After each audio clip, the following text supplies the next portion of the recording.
Okay, so solve natin 'tong problem from MTAP, Math Count 2025, 'no?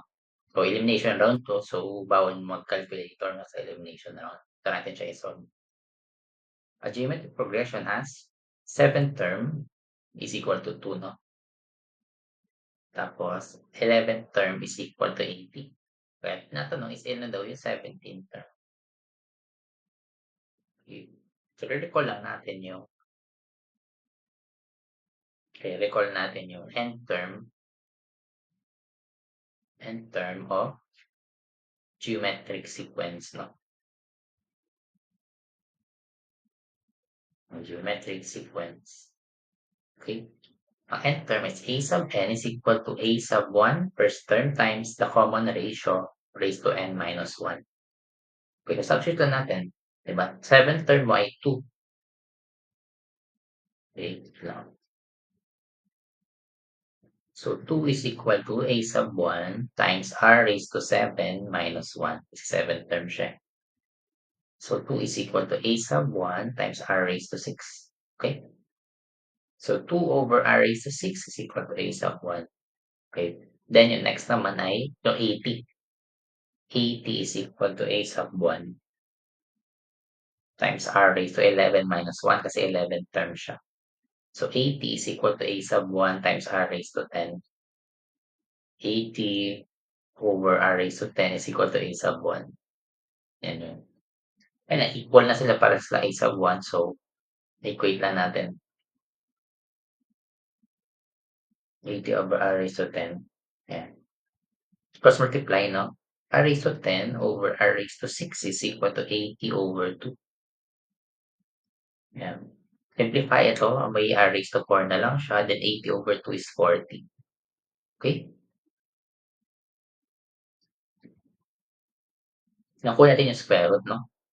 Pag kinuha mo yung square root niyan, di ba, may r squared na lang to. Ito ay square root of 4.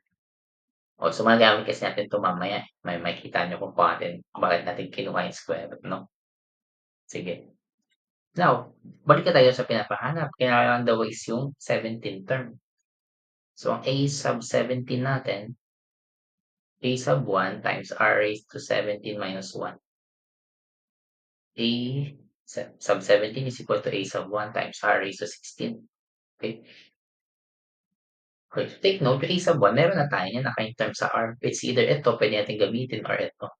Gamitin natin yung r raised to 6 no, para mas mababa lang yung exponent. Okay. Pag substitute natin yan, a sub 17 is equal to, substitute mo yung 2 over r raised to 6. No?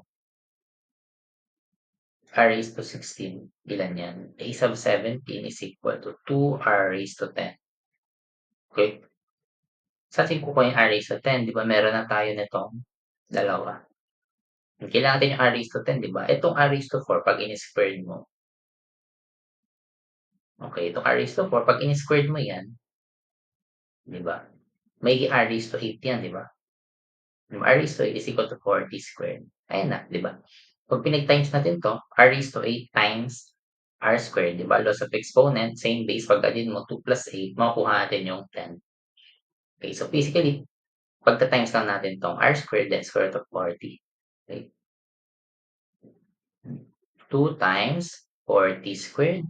Ito, ng r raised to 8 times r squared na square root of 40. Ayan. A sub 17 is equal to 2 times ilan to? 40 squared, that's 1,600.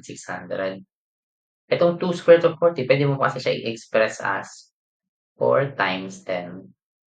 No? Di ba?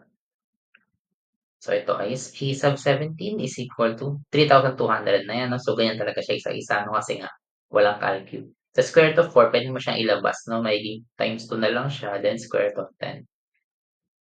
So, a sub 17 or 17th term is 3,200 times 2, 6,400 square root of 10. Okay, square root of 10, irrational na yan. Hindi natin yan pwede ma-simplify. So, ito na yung ating simplified answer. Okay, so ganyan lang siya, no? Okay, so without using calculator, no? Yan. So, hindi mo naman kailangan talaga makuha yung value ng a sub 1, pati ng common ratio, no? We can just do algebra, no? Para mas mapagbilis yung ating simplification. Okay, so yun lang, no? So, thank you.